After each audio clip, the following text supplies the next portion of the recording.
Want to take a break from Facebook? Deactivating your account is simple. Let me show you how to do it in just a few steps. But before we begin, make sure to subscribe to the channel for more helpful tech guides. Step 1.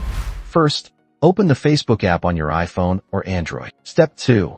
Tap on the menu, 3 lines, in the bottom right corner, then scroll down and select Settings and Privacy, then Settings. Step 3. Scroll down and tap on Account Center, then select Personal Details and choose Account Ownership and Control. Step 4.